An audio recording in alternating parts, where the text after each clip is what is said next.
Sisi kama Tulia Trust huwa tunawasaidia watu mbalimbali, lakini tumejikita zaidi kwenye jimbo letu la Uyole. Kwa hiyo watu huwa wanapata changamoto mbalimbali, wako ambao wanaweza kupata msamaha ule ambao upo, ambao baadaye serikali imejipanga kwa ajili ya kutoa bima ya afya kwa wote, na tunashukuru mpango huo umeshaanza kazi. Kwa hiyo tunaamini changamoto kama hizi huko mbele zitapungua. Lakini kwa sasa huyu mgonjwa ambaye tumekuja kumtembelea leo hapa ni mama ambaye tulienda kuona familia yake mwezi wa 5 mwaka huu, wakati tukikimbia zile mbio za hisani ambazo huwa tunakimbia hapa. Na kama ilivyo ada, huwa tunakuwa na watu ambao tunataka kuwapa msaada. Kwa hiyo huyu mama tulivyoenda kwenye nyumba ambayo inaandaliwa kwa ajili ya kukabidhiwa, sasa tumeshaijenga. Yeye huyu mama ni mmoja wa wanufaika, kwa sababu anayejengewa nyumba ni mkwe wake, na huyo mkwe wake anaishi naye yeye. Kwa maana ya kwamba Queen ni mke wa mtoto wake ambaye alishafariki, lakini huyu ni mama mkwe wake ambaye anaitwa Catherine, na yeye anakaa naye. Kwa hiyo yeye ni mmoja wapo wa wanufaika wa nyumba ambayo tunataraji kukabidhi siku ya kesho. Lakini kabla hatujafika kwenye hayo makabidhiano, siku kadhaa zilizopita alipata ajali hapo hapo nyumbani kwake, akavunjika mguu.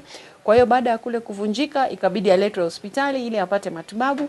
Kwa hiyo sisi tumemhudumia kwa maana ya kumleta hapa hospitali ya Rufaa ya Kanda ya Mbeya ili aweze kupata huduma, na tunamshukuru Mungu kwamba matibabu yameenda vizuri, kuashiria kwamba vifaa tiba vipo, lakini pia wataalamu wapo.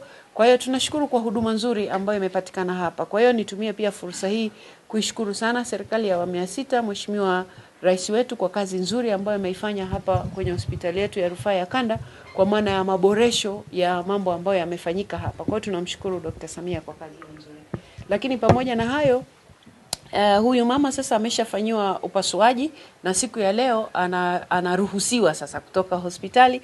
Kwa hiyo siku ya kesho tutaungana naye wakati wa kumkabidhi nyumba, na sasa matibabu yake yamegharimu milioni 1.6 hivi na kidogo.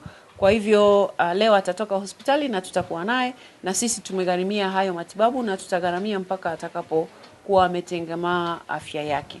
Kwa hiyo ndio maana tuko hapa hospitali, pamoja na kwamba huwa tunakuja kuwaona na wagonjwa wengine, lakini leo tulikuja mahususi kwa ajili ya kumuona huyu mgonjwa ambaye tunamhudumia, kwa sababu siku ya kesho tuna kazi nyumbani kwake. Basi nitoe wito kwa wananchi wenzangu wa kata ya Ilomba, lakini mtaa wa Tonya, na kwa kweli wana jimbo la Uyole na wana Mbeya kwa ujumla. Tuungane sote pamoja kwa ajili ya kushuhudia tukio hili ambalo familia hii ambayo nyumba yao ilibomoka tangu mwaka jana kipindi cha mvua, sasa wamejengewa nyumba mpya ya kisasa kabisa, wanaenda kukabidhiwa siku ya kesho.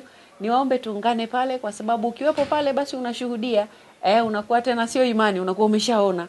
Lakini pia ukifika pale unaweza na wewe ukaja na kitu ambacho unaona unaweza kuchangia familia hii. Unaweza ukaja na mchele, unaweza ukaja na unga, unaweza ukaja na maharage, ukaja na sukari, ukaja na kitanda, ukaja na godoro. Tutafurahi kuungana.